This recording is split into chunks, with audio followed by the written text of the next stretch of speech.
This program is sponsored by Brock University. Let's change the world together. Rolling. Camera 2 Rolling. Slate it.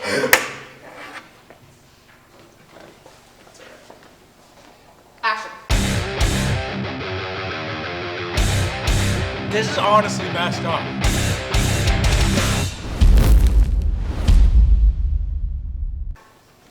Hello Cougars, welcome back to Hot Ones, also known as Heatstroke. I'm your host, Quinn DeFreitas, and today we have our special guest, Mr. Robertson. So, today's episode is brought to you by Brock University, as always, and I'd just like to ask you, how are you feeling about this? I'm psyched. I've been promised chicken wings for 2 weeks now. I thought I was getting them on Monday, then I thought Tuesday, then I thought Wednesday. Now we're here Thursday. I have the shakes a bit because I've been anxious about eating this one, but these ones here smell really good. They do smell really good. Yeah. And no, just to mess with you, this was actually all fake and it's an elaborate prank. And no, okay, we're gonna get into this. All right, so the classic sauce. Okay.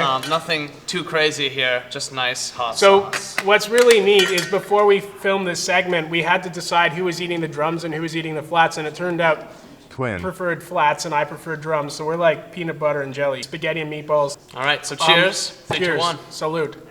It's good.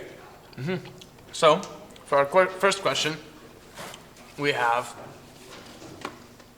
Are these even supposed to be hot or these ones don't feel very hot. No, not at all. no? So for the first question, I actually need to be reminded because if you could know that you were gonna have your last meal, what would your last meal be? Okay. Last meal. My last meal answer changes typically all the time. My last meal today, I've got a craving for, I would say, it's probably pizza and wings. I mean, it sounds really silly, but I've been craving chicken wings all week. There's nothing better than the old 610 There you go. King Street. Been around for 1918, almost 20 years? No, 100 years. Right, what am I talking about? So 610, 6 slice pizza and 10 hot wings. 3 cans of Dr. Pepper, 3 cans of A&W root beer. No, maybe 2 cans of A&W, 1 can of Mugs, and then 3 cans of cola. I have to ask, I really do. Why A&W and mug? You couldn't make your mind up, or? It's a really good question. It's been scientifically proven that if you drink 2 cans of A&W before you drink 1 can of Mug root beer, you're actually going to get a better root beer sensation in your mouth, in your taste buds, because typically the A&W isn't full force root beer flavor, so you're going to get this weak root beer flavor, and then when you eat the mugs or drink the mugs root beer, you're going to get this punch in the face of pure sarsaparilla. Oh, there's so much to talk about with food. It makes sense. This Yeah. makes sense a lot for you, actually, now Absolutely. that I think about it. Yeah. All right, so I think we're good for that, and we can hop right into the second one. Okay. This one is the Los Calientes. Okay. My personal favorite. I think it's delicious. I always like to smell the bottle before I am presented it. It's got a nice aroma, so it's important to open up the sauce. So not just the top, but open up. Let the oxygen aerate the sauce. Open it up. Can you smell that? No, I can't. I would like to comment on the cooking of these wings. They looked like they were cooked great, but they sat here for 10 minutes before I got to eat them. So that's a big no-no. Terrible presentation, but this is a Comtech class, so I'm not really... I saw them dredge the wings in flour, and that gives it a little bit of extra love, some crispiness. The secret to any recipe is fat, salt, and love. What is one thing about you that nobody knows? One thing about me that nobody knows, nobody in the world knows? Nobody. Really? Mm-hmm. Okay. Megan, if you're watching this, I know before I've told you that I've never told you anything, or you know all my secrets and everything, but for the sake of television, Megan, I'm just letting you know that this is something that we'll talk about later. When I was 15 years old, I was challenged to a chicken wing eating competition, and it was at the Winchester Arms in Grimsby. It's no longer there. This was when I was 15 years old, so that was like 60 years ago. Wow. And 60 years ago, chicken wings were actually really cheap. So we could go after school, like a bunch of us, we'd take our horse and carriage to the Winchester Arms in Grimsby, and we would eat all-you-can-eat wings, and it was awesome. And it was like, I don't know, 4 pence, because it was 60 years ago and still using like the British pound and stuff. Okay, yeah. And we had to take these carriages uphill to school every morning, both ways in a snowstorm. It was crazy. But yeah, I ate 60 wings that night when I was in grade 10. Wow, 60 wings. Yeah. You've never told anyone this? No, I was embarrassed. You were embarrassed. I think, to me, that's a feat. No, you know why I was embarrassed? What? Because everybody else at the table ate like 120. Well, there you go. You got showed up. I got showed up. When I was in high school, I used to cook chicken wings as a part-time job, and so I was showed.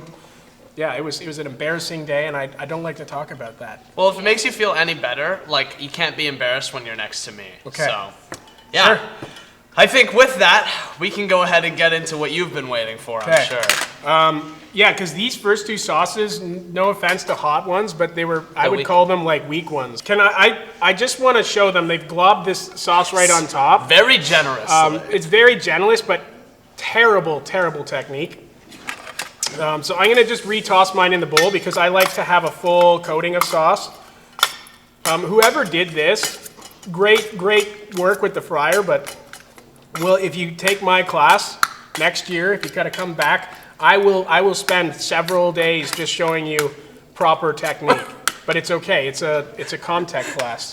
It is a Comtech class. Okay. I'm glad you've brought up over and over again how it is a Okay. Comtech class. Yeah, and okay. And I see that they've given me a flat this time, so that's fun. That's fun. It's because they hate you. Oh, you're going, okay. I like flats because I can go like this. And you can get like all of the meat in one go. I'm gonna cry. All right, I took a very big bite. Okay, so guys, I am so disappointed. Yeah, me too. You saved me for fourth period on Thursday. You talked this big game the whole week. Okay, this big game. You're like, Robertson, you're going down, you're going down.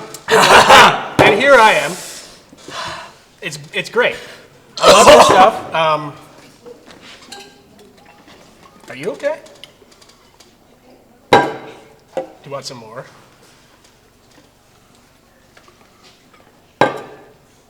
Are you drinking milk? I need someone to grab me more. Are you drinking milk? I need someone to grab me more. Someone get him watered. Milk is terrible. Seriously. Last question. Oh my gosh. What was it? Remind me.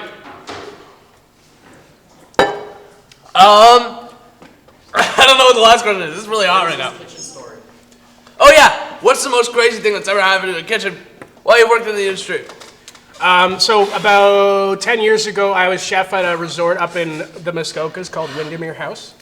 And a young gentleman at the time, he was a young a young punk at the time, we'll call him. Goes by the name of Justin Bieber.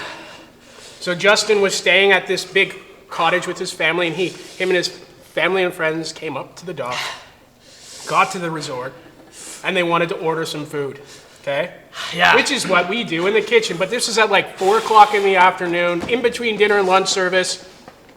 And Justin Bieber didn't want to order anything off of my menu. Instead, he's like, I want some pasta with white stuff. Pasta. Okay? Like a white sauce. That was his specific answer. Like, what would you like? Pasta with some white sauce and no green stuff on it. This is a 22-year-old, 21-year-old Justin Bieber who is like, top of the game or whatever, and he's so in particular about green stuff sprinkled on his food that he had to make a special request. I did it, I cooked for him, I sent his food out, and was he at the table? No. He was at the basketball court playing basketball, and he never wanted his special requested meal. So it was kind of funny, but it also really, really ruined my whole Justin experience. I was a believer at once, just didn't want to eat my mashed potatoes with the garnish on top. I think Didn't want the pasta with the garnish on top. Like, I don't know. I think me and Justin Bieber have a lot in common that way with being overly pretentious and just overall obnoxious.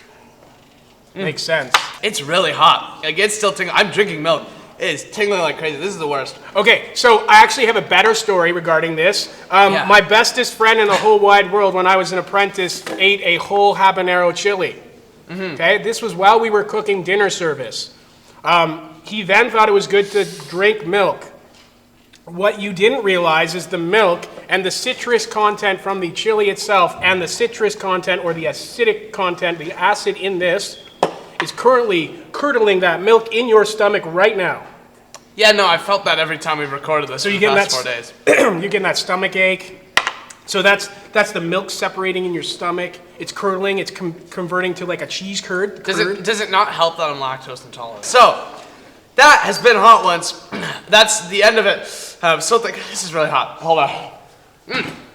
I'm so thankful this is over. It was all right. You made good conversation, but this was miserable. So you guys made my life a living nightmare. Thank you and goodbye forever.